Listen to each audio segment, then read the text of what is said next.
Sultan, he was plotting to take over the throne. Jafar knew of a magic lamp that would give him the power he needed.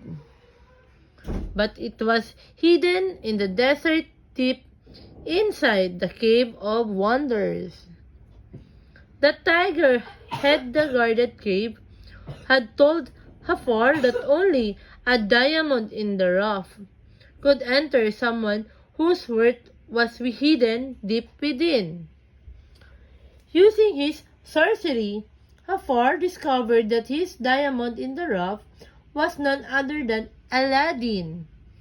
So disguised as an old beggar, Jafar freed Aladdin from the dungeon and led him through the desert.